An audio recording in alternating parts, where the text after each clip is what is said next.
নমস্কাৰ আপোনালোক সকলোকে আকৌ এটা অন্য এটি ভিডিঅ'লৈ স্বাগতম জনাইছোঁ। এই ভিডিঅ'টোত মই আপোনালোকৰ আগত ডিছকাছ কৰিম কেইটামান ইম্পৰ্টেণ্ট ঘটনা আৰু সেইসমূহ কেতিয়া হৈছিলে বা চন আৰু তাৰিখ বছৰ আদিৰ বিষয়ে মই আলোচনা কৰিম। আৰু আপোনালোকে যদি আগৰ ভিডিঅ'টো চোৱা নাই মই লিংক ডেছক্ৰিপশ্যন বক্সত দি দিম, তাতে গৈ আপোনালোকে চাই ল'ব। আৰু আগন্তুক অসমত যিবোৰ জব ৰিলেটেড এক্সাম হ'বলৈ গৈ আছে তাৰ বাবেও ইম্পৰ্টেণ্ট হ'ব। আৰু মই Assam history, Assam geography, Indian history আৰু অসম পুলিচৰ ABUBৰ চিলেবাছ অনুসৰি বিভিন্ন দিয়া আছে চেনেলটোত, সেইসমূহ চাই ল'ব। আৰু চেনেলটো যদি ছাবস্ক্ৰাইব কৰা নাই এতিয়াও ছাবস্ক্ৰাইব কৰি পৰিয়ালৰ সদস্য হৈ লওক, তেতিয়াহে মই দিয়া ভিডিঅ'সমূহ আপোনালোকে আপডেট লগে লগে লাভ কৰিব। গতিকে আৰম্ভ কৰিছোঁ আজিৰ ভিডিঅ'টি।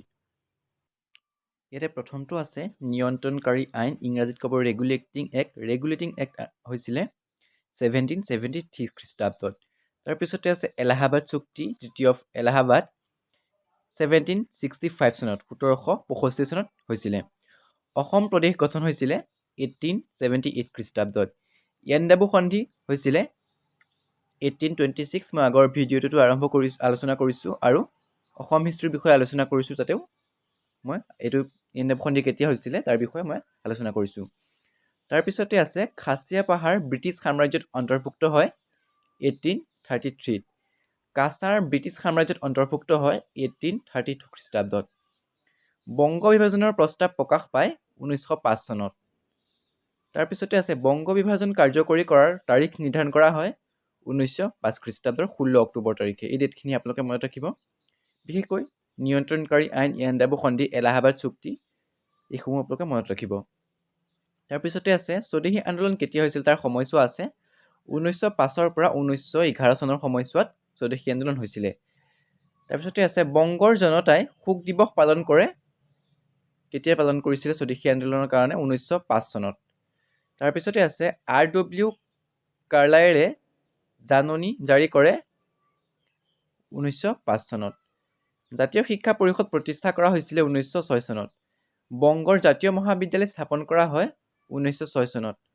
তাৰপিছতে জামছেদপুৰ টাটা লৌহ শিল্প কাৰখানা স্থাপন কৰা হয় 1907 চনত। এইটো ইম্পৰ্টেণ্ট হয়, এক্সামত সুধি থাকে। লৰ্ড মিণ্টুৰ সৈতে মুছলমান নেতাসকলৰ বৈঠক 1906 চনত আৰম্ভ হয় বা খ্ৰীষ্টাব্দত হয়, 1 অক্টোবৰ তাৰিখে। তাৰপিছতে যে প্ৰথম ভাৰতীয় উদ্যোগ সন্মিলন 1905 খ্ৰীষ্টাব্দ 17 ডিচেম্বৰ তাৰিখে হয়। ভাৰতীয় জাতীয় কংগ্ৰেছৰ দ্বাৰা স্বৰাজৰ দাবী উত্থাপন কেতিয়া কৰা হৈছিলে 1906 চনত খ্ৰীষ্টাব্দত। মুছলিম লীগৰ প্ৰতিষ্ঠা কৰা হয় 1906 খ্ৰীষ্টাব্দৰ 30 ডিচেম্বৰ তাৰিখে। মুছলিম লীগ কেতিয়া প্ৰতিষ্ঠা কৰিছিলে এইটো এক্সাম সুধি থাকে, ইম্পৰ্টেণ্ট হয়, মনত ৰাখিব। মৰলে মিণ্টু সংস্কাৰ শাসন কেতিয়া হৈছিলে? মৰলে মিণ্টু শাসন সংস্কাৰ আইন কেতিয়া হৈছিলে 1909 খ্ৰীষ্টাব্দত। এইটো সুধি থাকে। মৰলে মিণ্টু আইন কেতিয়া হৈছিলে সুধি থাকে। বংগভংগ প্ৰত্যাহাৰ 1911 খ্ৰীষ্টাব্দত, এইটো ইম্পৰ্টেণ্ট হয়। তাৰপিছতে আছে পলাশী যুদ্ধ। পলাশী যুদ্ধ কেতিয়া হৈছিলে এক্সামত সুধি থাকে, সেইটো হ'ব 1757 চনত। ভাৰতত প্ৰথম ইংৰাজী সংবাদপত্ৰ প্ৰকাশ পায় 1780 চনত, 1780 খ্ৰীষ্টাব্দত বা চনত। তাৰপিছতে আছে চনত আইন প্ৰণয়ন, সেইটো হৈছিলে 1813ত। কলিকতাত হিন্দু কলেজ প্ৰতিষ্ঠা কেতিয়া কৰিছিলে 1817 চনত। ব্ৰাহ্ম সমাজ প্ৰতিষ্ঠা হৈছিলে 1828ত। ব্ৰাহ্ম সমাজ কোনে প্ৰতিষ্ঠা কৰিছিলে সেইটো এক্সামত সুধি থাকে, যে ব্ৰাহ্ম সমাজ প্ৰতিষ্ঠা কৰিছিলে ৰাজা ৰামমোহন ৰায়। ৰাজা ৰামমোহন ৰায় আধুনিক ভাৰতৰ জন্মদাতা বুলিও কোৱা হয়। তাৰপিছতে আছে ভাৰতবৰ্ষত চৰকাৰীভাৱে প্ৰথম টেলিগ্ৰাফ সেৱা প্ৰৱৰ্তন কৰা হয় 1851 চনত। এইটো ইম্পৰ্টেণ্ট হয়, মনত ৰাখিব। তাৰপিছতে আছে ভাৰতবৰ্ষত ৰেলপথৰ প্ৰৱৰ্তন কেতিয়াৰ পৰা ভাৰতবৰ্ষত প্ৰথম ৰেল ব্যৱস্থা আৰম্ভ কৰা হৈছিল এইটো সুধি থাকে, 16 এপ্ৰিল 1853। তাৰপিছতে উদৰ প্ৰেৰণ পত্ৰ শিক্ষা সংস্কাৰ বিষয়কৰ উত্থাপন। উদৰ প্ৰেৰণ পত্ৰ কেতিয়া প্ৰকাশ হৈছিলে 1854 চনত। হিন্দু কলেজক প্ৰেচিডেন্সি কলেজ হিচাপে পুনঃ নামাকৰণ কৰা হয়। মই আগতে আলোচনা কৰা হিন্দু কলেজ, সেই কলেজখনক প্ৰেচিডেন্সি কলেজ বুলিও জনা যায়, আৰু সেই প্ৰেচিডেন্সি কলেজ নামে নামাকৰণ কৰিছিলে 1855 চনত। তাৰপিছতে আছে চিপাহী বিদ্ৰোহ কেতিয়া আৰম্ভ হৈছিলে 1857 চনত। এইটো সুধি থাকে। প্ৰাৰ্থনা সমাজৰ প্ৰতিষ্ঠা হৈছিলে 1867, আৰু প্ৰাৰ্থনা সমাজ কোনে প্ৰতিষ্ঠা কৰিছিল এইটো এক্সামত সুধি থাকে আপোনালোকে। প্ৰাৰ্থনা সমাজ প্ৰতিষ্ঠা কৰিছিলে কেশৱ চন্দ্ৰ সেনে। তেওঁ প্ৰতিষ্ঠা কৰিছিলে 1867 চনত। তেওঁ ব্ৰাহ্ম সমাজৰ আৰ্হিতেই প্ৰাৰ্থনা সমাজ প্ৰতিষ্ঠা কৰিছিলে। তাৰপিছতে আছে মহমেডান এংলো ইণ্ডিয়ান কলেজ কেতিয়া প্ৰতিষ্ঠা হৈছিলে? 1875 চনত। থিঅ'চফিকেল ছ'চাইটি প্ৰতিষ্ঠা কৰা হৈছিলে 1875 চনত। তাৰপিছতে আছে আৰ্য সমাজ প্ৰতিষ্ঠা। আৰ্য সমাজ প্ৰতিষ্ঠা কৰিছিলে দয়ানন্দ সৰস্বতীয়ে। কিমান চনত প্ৰতিষ্ঠা কৰিছিলে ইয়াতে দিয়া আছে? 1875 চনত। তাৰপিছতে আছে ভাৰতীয় ICS পৰীক্ষাৰ বয়সৰ হ্ৰাস কৰিছিলে কিমান চনত? 1876 চনত। আঞ্চলিক ভাষা সম্পৰ্কীয় সংবাদপত্ৰ আইন কেতিয়া হৈছিলে? 1878 চনত। অস্ত্ৰ আইনৰ প্ৰৱৰ্তন কেতিয়া কৰিছিলে? 1878 চনত। ইলবাৰ্ট বিলৰ প্ৰণয়ন কেতিয়া হৈছিলে? 1883 চনত। তাৰপিছতে আছে ভাৰতীয় জাতীয় কংগ্ৰেছ গঠন। যে প্ৰশ্ন সুধি থাকে ভাৰতীয় জাতীয় কংগ্ৰেছ কেতিয়া গঠন কৰা হৈছিলে? 1885 চনত। এইখিনিতে মই কৈ থওঁ যে ভাৰতীয় জাতীয় কংগ্ৰেছ কোনে প্ৰতিষ্ঠা কৰিছিলে? এলেন অক্টেভিয়ান হিউম নামৰ ব্যক্তিজনে 1885 চনত ভাৰতীয় জাতীয় কংগ্ৰেছ প্ৰতিষ্ঠা কৰিছিলে। এওঁ এগৰাকী অৱসৰপ্ৰাপ্ত ব্ৰিটিছ বিষয়া আছিলে, আপোনালোকে এইটো মনত ৰাখিব। তাৰপিছতে আছে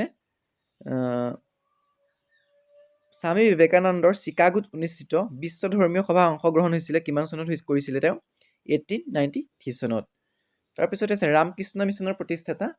ৰামকৃষ্ণ মিছনৰ প্ৰতিষ্ঠাতা কোন আছিলে এক্সামত সুধি থাকে। ৰামকৃষ্ণ মিছনৰ প্ৰতিষ্ঠাতা হৈছে স্বামী বিবেকানন্দ। স্বামী বিবেকানন্দই 1897 চনত ৰামকৃষ্ণ মিছন প্ৰতিষ্ঠা কৰিছিলে। লৰ্ড কাৰ্জনৰ বংগ বিভাজন কেতিয়া হৈছিলে? 1905 চনৰ পৰা আৰম্ভ হৈছিলে 1911 চনলৈকে। মিছেছ এনি বেচাণ্টৰ দ্বাৰা হোম ৰুল লীগ প্ৰতিষ্ঠা কৰা হৈছিলে 1916 চনত। এইটো ভিডিঅ'তে কেইখনমান উল্লেখযোগ্য সংবাদপত্ৰ, গ্ৰন্থ আৰু গীতৰ বিষয়ে মই আলোচনা কৰিছোঁ ইয়াতে। যে অমৃতবাজাৰ পত্ৰিকা, বংগদৰ্শন, আৰ্য দৰ্শন, বংগবাসী, সঞ্জীৱনী, কেশৰী হিন্দু আদি এই গ্ৰন্থসমূহ ইংৰাজী আৰু দেশীয় ভাষাত প্ৰকাশিত সংবাদপত্ৰ আছিলে। ইংৰাজী ভাষাত প্ৰকাশিত গ্ৰন্থ কি আছে? যে অমৃতবাজাৰ পত্ৰিকা, বংগদৰ্শন, আৰ্য দৰ্শন, বংগবাসী, সঞ্জীৱনী, কেশৰী হিন্দু আদি এইসমূহ গ্ৰন্থ ইংৰাজী ভাষাত আৰু দেশীয় ভাষাতে প্ৰচলন কৰা হৈছিলে বা প্ৰকাশ কৰা হৈছিলে। তাৰপিছতে আছে আনন্দমঠ। এখন গ্ৰন্থ। সেই গ্ৰন্থখনৰ ৰচক হৈছে বংকিম চন্দ্ৰ চেটাৰ্জী। আৰু বন্দে মাতৰম গীতটো এই আনন্দমঠ গ্ৰন্থখনতে প্ৰকাশ কৰা হৈছিলে বা বন্দে মাতৰম গীতটিৰ ৰচক কোন? বংকিম চন্দ্ৰ চেটাৰ্জী। এই দুইটা প্ৰশ্ন সুধি থাকে এক্সামত, গতিকে ইম্পৰ্টেণ্ট মনত ৰাখিব। বেংগল গেজেট 1880 খ্ৰীষ্টাব্দৰ কলিকতাৰ পৰা জেমছ আগষ্টাছ হিক্কিৰ দ্বাৰা প্ৰকাশিত ভাৰতৰ প্ৰথম ইংৰাজী সংবাদপত্ৰ। এইটো এক্সামত সুধি থাকে যে ভাৰতৰ প্ৰথমখন বাতৰি কাকতৰ নাম কি বা ইংৰাজী বাতৰি কাকতৰ নাম কি? সেইটো উত্তৰটো হ'ব বেংগল গেজেট। আৰু কেতিয়া প্ৰকাশ পাইছিলে? 1880 চনত। তাৰপিছতে বেংগল গেজেট কোনে প্ৰকাশ কৰি উলিয়াইছিলে? জেমছ আগষ্টাছ হিক্কি। ইয়াৰে 3টা প্ৰশ্ন আছে সোমাই, এতিয়া আপোনালোকে মনত ৰাখিব। দিগদৰ্শন সমাচাৰ দৰ্পণ এইখন আলোচনী হয়। এই আলোচনী কেইখন শ্ৰীৰামপুৰ মিছন প্ৰেছৰ দ্বাৰা প্ৰকাশিত কৰা হৈছিলে। সুধি থাকে এক্সামত, মনত ৰাখিব। ব্ৰাহ্ম সেৱাতী আৰু ব্ৰাহ্ম মিছনেৰী সংবাদ এইকেইখন ৰাজা ৰামমোহন ৰায়ৰ দ্বাৰা প্ৰকাশিত হাতে লিখা পুস্তিকা। এইটোও মনত ৰাখিব। তাৰপিছতে চাৰে জাহাজে আচ্ছা উৰ্দু কবি মহম্মদ ইকবালৰ দ্বাৰা ৰচিত গীত। এক্সামত সুধি থাকে যে মহম্মদ ইকবাল কি কবি বুলি জনা যায়? তেতিয়া উত্তৰটো হ'ব উৰ্দু কবি। আৰু চাৰে জাহাজে আচ্ছা কোনে গীত ৰচনা কৰিছিলে? উৰ্দু কবি মহম্মদ ইকবাল বা মহম্মদ ইকবালে ৰচনা কৰিছিলে। এক্সামত সুধি থাকে, গতিকে মই ইয়াতে আলোচনা কৰিলোঁ আপোনালোকৰ লগত।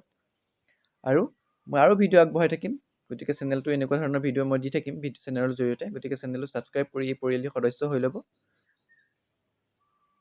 আকৌ এটা নতুন ভিডিঅ'ত লগ পাম। আজিলৈ আহিছোঁ।